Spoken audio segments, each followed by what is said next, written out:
nada se pierde, solamente pura desgracia trae la vida mundana, la vida alejada de Cristo.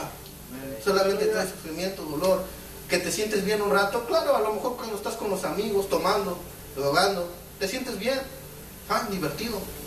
Pero ¿qué cuando pasa todo eso? Cuando verdaderamente ves tu condición, es algo terrible.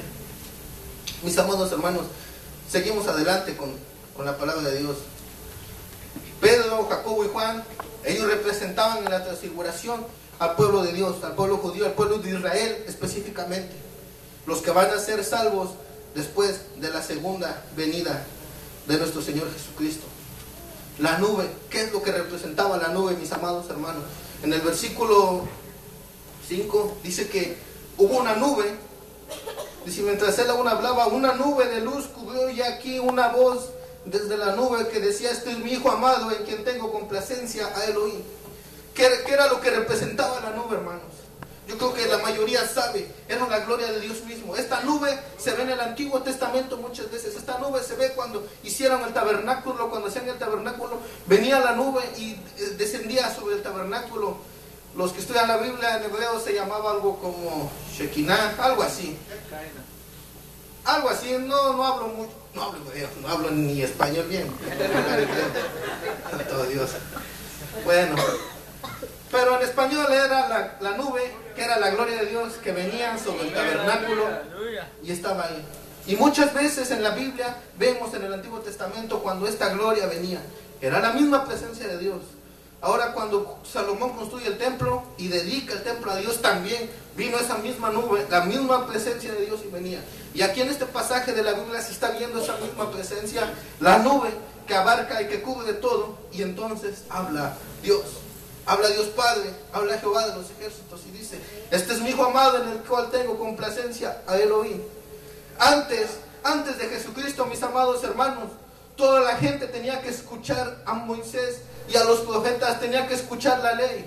Era el único modo de conocer a Dios, a través de la ley. No había otro modo más que necesitabas conocer la ley para que tú pudieras tener una noción de lo que es Dios.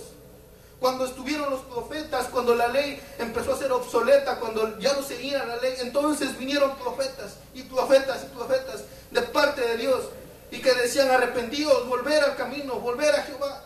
Venían todos los profetas anunciando, y si tú querías conocer a Dios, ibas a un profeta y decías: ora por mí, y el profeta oraba por ti. Pero ahora en Jesucristo, todos ellos ahí terminaron su labor. La ley terminó su labor en Jesucristo, y los profetas terminaron su labor en Jesucristo. Ahora Jesucristo era real, y ahora todo lo que habló la ley, todo lo que habló los profetas, todo lo que se escribió en la Biblia, ahora se hacía carne. El verbo se hizo carne, y ese era Jesucristo. Y Dios Padre le estaba dando la supremacía a Jesucristo, y decía: ahora Moisés ya no, ahora los profetas no más, ahora oigan a Jesucristo. Oigan la voz de Él, a Él oír. Él estaba dando la supremacía al Hijo de Dios. Mis amados hermanos, si alguien te enseña otro camino, eso no es verdad. Para las personas que nos visitan, yo creo que todos en algún punto de nuestra vida nos preguntamos esto: ¿cuál es la religión verdadera? ¿Que no? Yo me lo pregunté muchas veces. Y aunque yo crecí en una hogar cristiana, y decía: pero ¿será que qué hago? Porque mis amados hermanos, si nos ponemos a ver, hay miles de religiones, miles y miles. Pero ¿cuál es?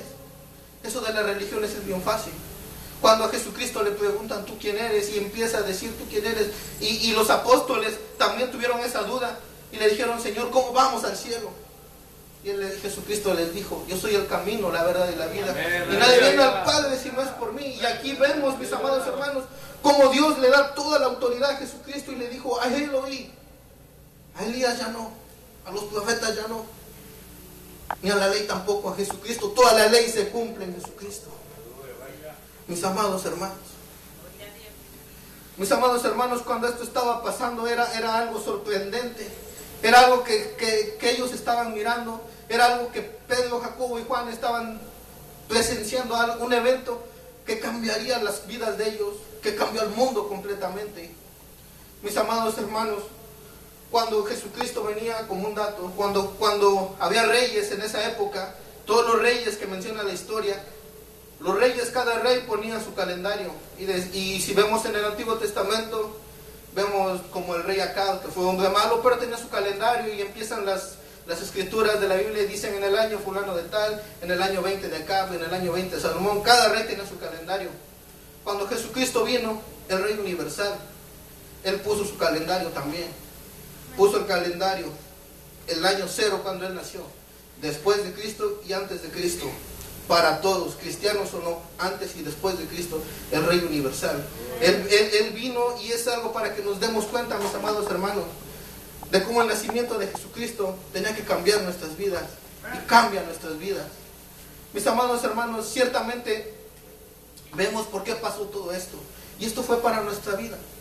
Esto fue para que nosotros pudiéramos tener una chance, una oportunidad de acercarnos a Cristo.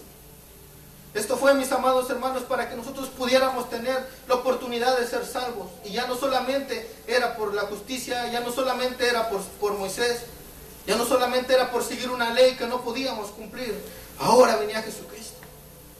Mis amados hermanos, ciertamente había muchas preguntas aún todavía, y vamos a seguir leyendo lo que dice el versículo 6. Al oír esto, los discípulos se postraron sobre sus rostros y tuvieron gran temor. Entonces Jesús se acercó y les tocó y les dijo: levantaos y no temáis. Y alzando ellos los ojos, a nadie vieron sino a Jesús solo.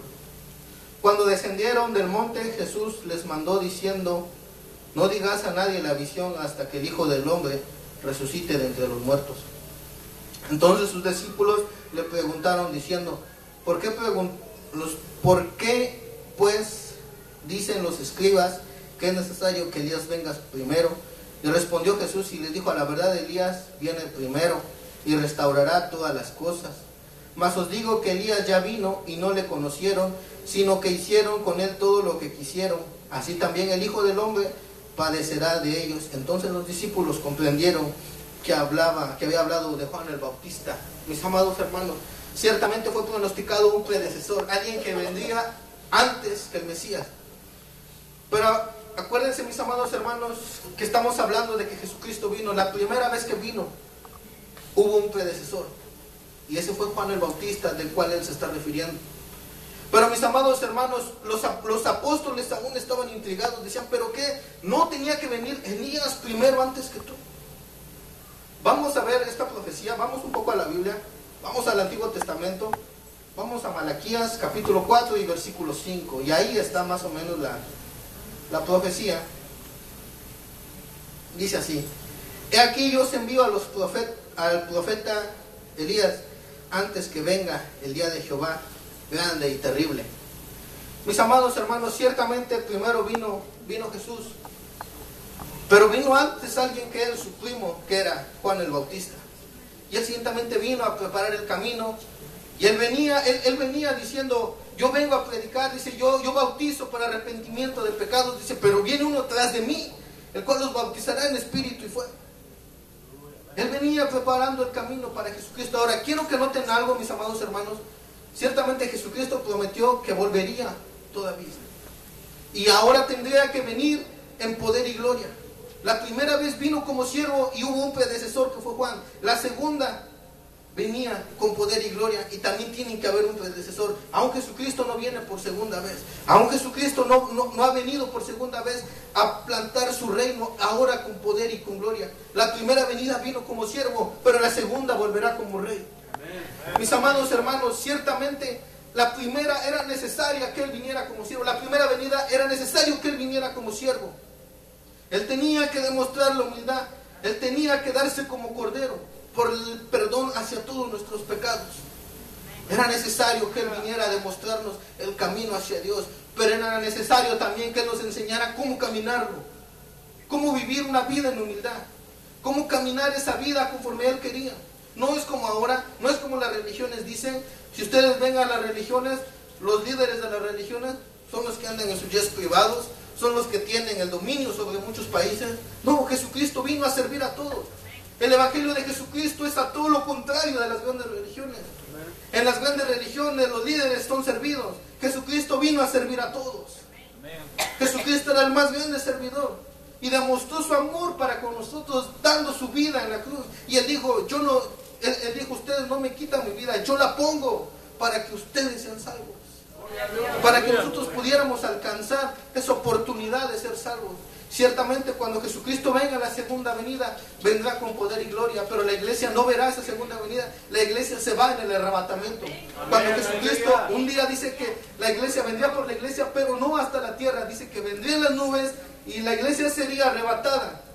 La iglesia va a ser levantada hacia el cielo. Vamos a las bodas del Cordero. Después de las bodas viene Jesucristo a salvar al pueblo de Israel, a los que quedaron. Y ahí es cuando viene a poner su reino, ahora como un rey.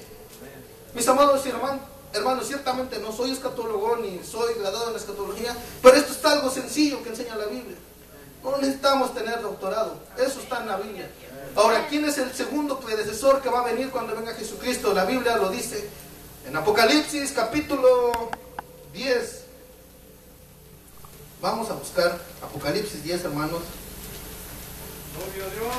Y versículo Apocalipsis 11, perdón, es Apocalipsis 11 y versículos 5 y el 6 vamos a leer. ¿Ya lo tienen, hermanos? Amén, gloria a Dios. Yo leo y ustedes me siguen con su vista. Apocalipsis capítulo 11 y versículos 5 y 6. Si alguno quiere dañarlos, sale fuego de la boca de ellos y devora a sus enemigos, y si alguno quiere hacerles daño, debe morir él de la misma manera. Estos tienen poder para cerrar el cielo al fin de que no llueva en los días de su profecía, y tienen poder sobre las aguas para convertirlas en sangre y para herir la tierra con toda plaga cuantas veces quieran. Estos dos testigos predicarán antes de la segunda venida de Cristo, y estos tienen el mismo espíritu de Elías: control sobre el agua, control sobre el fuego y control sobre la lluvia. Y es el predecesor que va a venir antes de que Jesucristo vuelva. Es algo muy sencillo, es algo que Jesucristo tiene que cumplir y que todo se va a cumplir a como está en la palabra de Dios. Ahora, mis amados hermanos, ¿cuál es el asunto de todo esto? ¿Cuál es el asunto de que Jesucristo mostrara su gloria? ¿Cuál es el asunto de que nosotros pudiéramos entender que hay algo? Que hay veces cuando andamos mal, cuando andamos perdidos, decimos: Señor, ¿qué me está pasando? ¿Por qué me siento mal? Ciertamente, mis amados hermanos, aunque no sé si algunos de los que nos visitan han escuchado de Cristo, pero lo que yo sí les puedo decir es que cuando hacemos cosas malas, seamos cristianos o no, Dios nos dio algo que se llama conciencia. Y la conciencia fue puesta por Dios a cada ser humano. Cuando hacemos algo mal, nos empezamos a sentir como culpables, a lo mejor no en el instante, después de que hemos hecho las cosas malas. Y sentimos culpabilidad ante alguien y no sabemos ante quién. Ciertamente sabemos que hicimos algo mal y decimos: pero ¿por qué me siento mal? Si soy mayor de edad, no tengo que darle cuentas a nadie. ¿Pero por qué me siento mal? Porque estamos quebrando las leyes morales que fueron puestas por Dios, leyes universales que fueron puestas para todos.